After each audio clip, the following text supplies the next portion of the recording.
Hi. Thanks to everybody last week who suggested that they would like to hear more about my job loss when I was 53. I made a video about that this week, my silver and solo video for the week, and it went quite well. I'm very happy. So thank you, everyone. If you're new here, my name is Jen. I make videos about my life and adventures as a 50 something silver and solo pre retirement Gen Xer. And today's video is one in a series, the eighth in a weekly series that I put out on Sundays, documenting my journey to becoming monetized on the YouTube platform.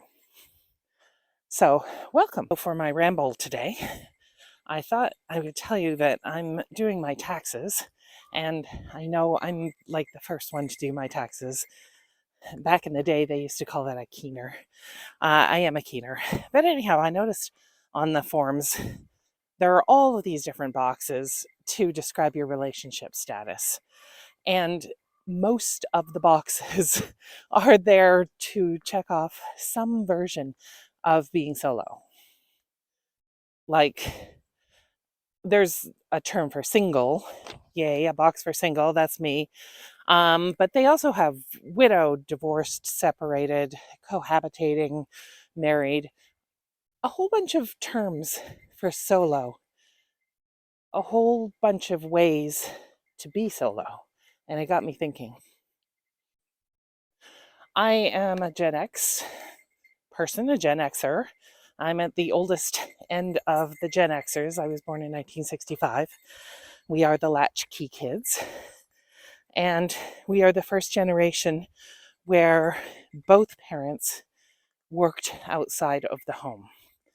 And that was because of the feminist revolution, for sure, but also because for the first time, sort of ever, one income was generally not enough to be able to afford to buy a home and support a family by itself. So, two incomes became the norm starting in my generation when I was a child. Fast forward to today, I am single. I have always been single. And I became a homeowner for the first time at the age of 54. My very first house. By myself, I could afford it at 54. Now, I'm college educated. I make good money. I have 2 university degrees, 2 undergraduate degrees. I've always had a job, always worked, whether it was in the serving profession, blue collar, white collar, you name it, but I've always worked. And as a single and solo person, I could afford my first home in my 50s.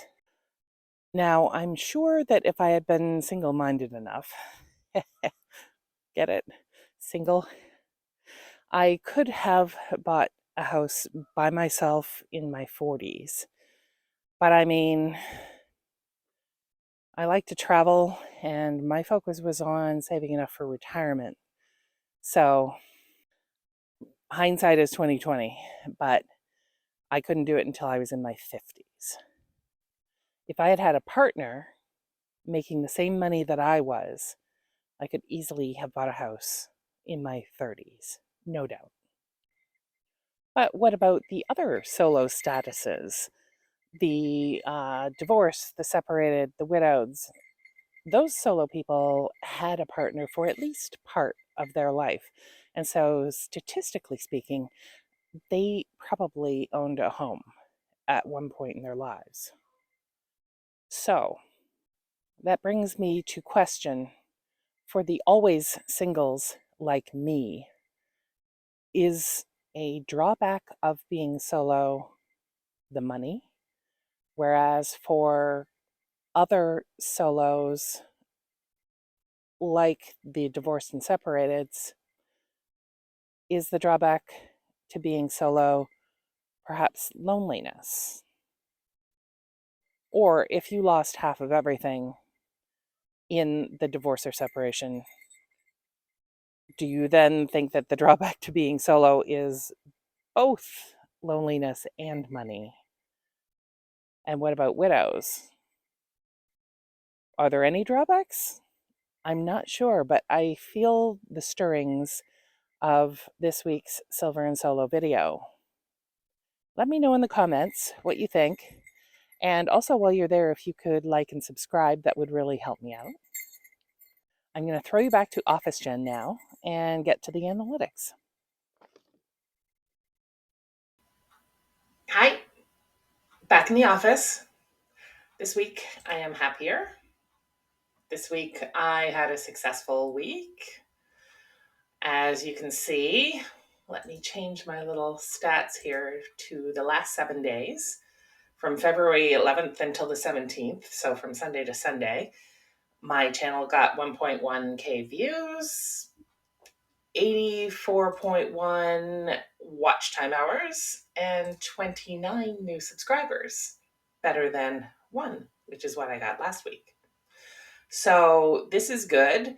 That means that over the last 365 days, 18.9K views, 1.3K watch time hours, and 388 total subscribers. And so to enter the YouTube monetization program, you need to have 4,000 watch time hours over a 365-day period and 1,000 subscribers. I am crawling a little bit closer. And as you can see, I found out how to blur things. I learned something new this week. It's kind of fun and really useful. Lesson learned. So this week's video, my Silver and Solo video, was about my job loss at age 53, which was 5 years ago now.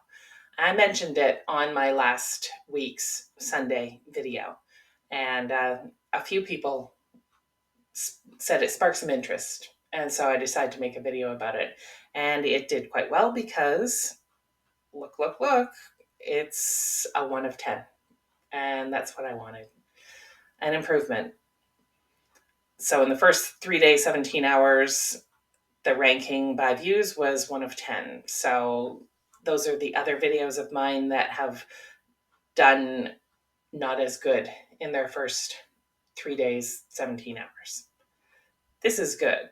My views went up, impressions, click-through rate went up, the average view duration up, all green arrows. And that is the same as my analytics as well. Over the last 7 days, all green arrows. I'm happy. I'm happier this week. Let's put it that way. Happier. So, send you back to the forest. So, a good week for me, for my channel. A good video, again, for my channel. And I learned something new, which I try to do every week, how to blur things. So now, I mean, as my channel gets bigger, and I'm optimistic about that, I'll be able to blur out faces of strangers who didn't know that they were being videoed, or license plates, or, I don't know, post-it notes with all of my passwords on them. I don't do that, by the way. Anyhow, that will be it for this week.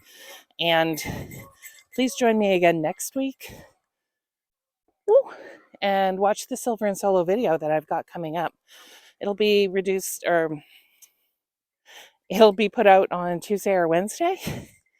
And I hope you all have a super weekend. It's a long weekend here in British Columbia. But if it isn't a long weekend for you, have a great day anyhow. And see you back here next week. We're going to go for a walk.